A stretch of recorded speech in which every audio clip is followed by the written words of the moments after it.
Did you know there's a passage in the Bible where demonic creatures rise from the abyss to torment the living? Few speak of it, but when the fifth angel sounds the trumpet, the world will never be the same. And the fifth angel sounded the trumpet, and to him was given the key to the bottomless pit. Imagine waking up in a world that no longer recognizes the light. There is no sun. The sky is covered by a thick, dense smoke, as if the earth itself was suffocating. People run aimlessly through the streets. Something has been released, something that should not exist on this side of reality. The apocalypse had begun, not as many expected, but just as it was written. When the fifth angel sounded his trumpet, a star fell from heaven. But it was no ordinary star. It was a being, a dark messenger, and to him was given the key that opens the bottomless pit, a place so dreadful that even demons do not dare to enter it without permission. And when the seal was broken, the world changed forever. From that deep and forgotten chasm arose a dark cloud, darker than any night, a smoke that covered the sky and poisoned the air as if the planet itself were being corrupted from within. But it wasn't just smoke. They were coming. Ancient creatures, trapped in the depths of the abyss since the dawn of time. Beings that were never human, with the appearance of locusts, but with human faces, lions' teeth, women's hair, and wings that roared like war tanks on the move. They did not come to devour, but to torment. They sought one thing: those who did not have the seal of God on their foreheads.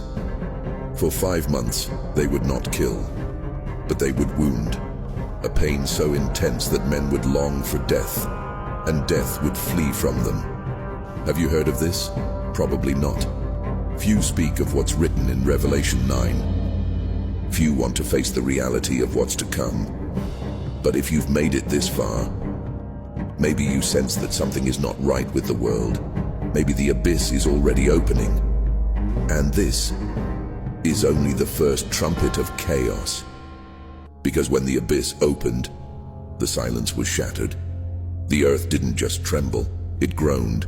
And what came out of it were not insects. They didn't rise like ordinary bugs. They burst from the abyss like soldiers from a forgotten war, tearing through the skies with blade-like wings and the sound of a metallic march.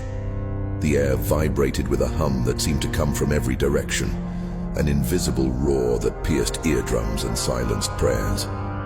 The first to see them were those outside, running aimlessly among buildings shrouded in smoke. They froze, not in surprise, but in sheer terror. They came in swarms, organized like trained armies.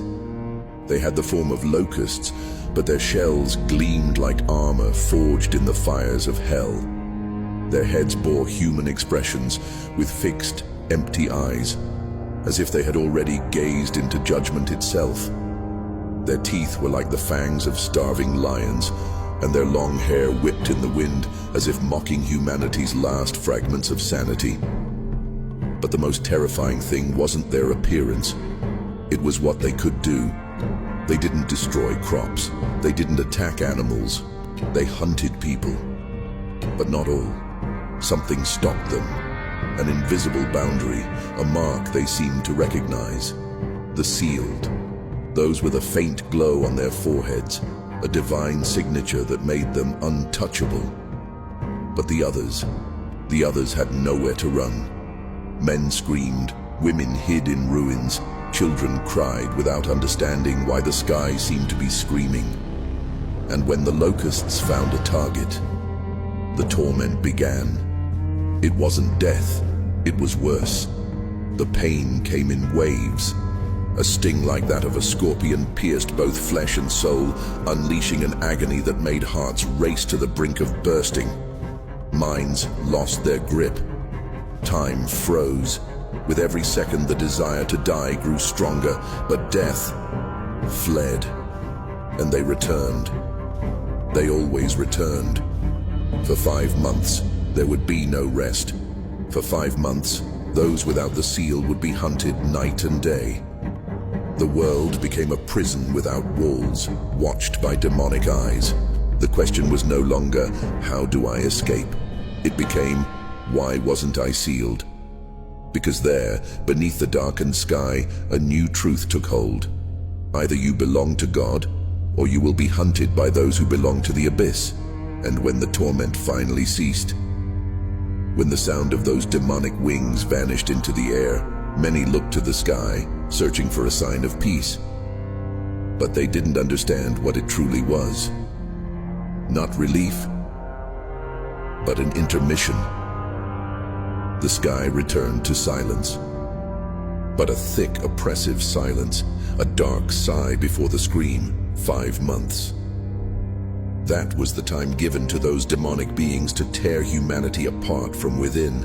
And then, in the very moment the world believed it had survived, they were wrong. The sky returned to silence, but a thick, oppressive silence, a dark sigh before the scream. And then the 6th trumpet sounded. The world trembled. It wasn't the sound of thunder or an army. It was the sound of justice in fury. From the heavenly altar a voice echoed, "Release the 4 angels who are bound at the great river Euphrates."